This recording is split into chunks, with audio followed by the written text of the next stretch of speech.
Hi friends, இந்த வீடியோவில் வந்து நம்ம என்ன பார்க்க போகிறோம் அப்படின்னு கேட்டிங்கன்னா, இப்போ வந்து நம்ம 6 நாட்கள் முடிவில் நம்மளோட கூலி திரைப்படம் வந்து இப்போ வந்து லியோ திரைப்படத்தோட சாதனை வந்து இப்போ வந்து அஃபீஷியலாக வந்து முறியடிச்சிருக்கு அப்படின்னு சொல்லப்படுது.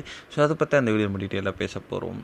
இப்போ வந்து சூப்பர் ஸ்டார் ரஜினிகாந்த் மற்றும் இயக்குனர் லோகேஷ் கனகராஜ் கூட்டணியில் இப்போ வந்து கடந்த வாரம் ரிலீஸ் ஆன திரைப்படம் தான் கூலி. ஸோ இந்த திரைப்படத்தை வந்து சன் பிக்சர்ஸ் நிறுவனம் தயாரிச்சிருந்தாங்க. ஆனால் அனிருத் இசையமைச்சிருந்தாங்க. மேலும் வந்து சூப்பர் ஸ்டார் கூட சேர்ந்து ஒரு நாகார்ஜுனா, ஸ்ருதிஹாசன், ஷௌபின், சத்யராஜ், அமீர் கான், உபேந்திரா இந்த மாதிரி வந்து ஏகப்பட்ட நட்சத்திரங்கள் இந்த திரைப்படத்தில் ரொம்ப முக்கியமான ரோலில் நடிச்சிருந்தாங்க. ரொம்ப பெரிய எதிர்பார்ப்பில் ரிலீஸ் ஆன இந்த திரைப்படம் வந்து ரசிகர் மத்தியில் ஒரு கலவையான விமர்சனம் பெற்றுச்சு அப்படின்னு சொல்லலாம். ஆனாலுமே வந்து வசூல் வந்து எந்த ஒரு குறையும் வைக்காமல் வந்து ஒரு நாளைக்கு 100 கோடி அப்படின்ற ஆவரேஜாக வந்து வசூல் வந்து போயிட்டே இருந்துச்சு. இப்போ வந்து இந்த 6 நாட்கள் முடியல பாக்ஸ் ஆஃபீஸ் வசூல் விவரம் பிரகாரம் வந்து நம்மளோட கூலி திரைப்படம் கிட்டத்தட்ட 430 கோடிக்கு மேலே வசூல் செஞ்சுருக்கு அப்படின்ட்டு சொல்லப்படுது. ஆனால் வந்து நம்மளோட லியோ திரைப்படம் வந்து 6 நாட்கள் 420 கோடி தான் வந்து வசூல் செஞ்சுச்சு அப்படின்ட்டு இப்போ வந்து ரிப்போர்ட் சொல்லுது.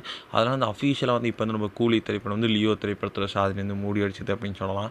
ஸோ இத்தனை நாள் வரைக்கும் வந்து 6 நாட்கள் 420 கோடி தான் வந்து தமிழ் சினிமாலே வந்து ரொம்பவே ஃபாஸ்டஸ்ட்டாக இருந்துச்சு. இப்போ வந்து அந்த ஒரு ரெக்கார்டை வந்து நம்மளோட கூலி திரைப்படம் வந்து அஃபீஷியலாக வந்து பிரேக் பண்ணியிருக்கு. இந்த ஒரு விஷயம் சூப்பர் ஸ்டார் ஃபேன்ஸ் மத்தியில் ரொம்ப ட்ரெண்டிங்காக போயிட்டுருக்கு.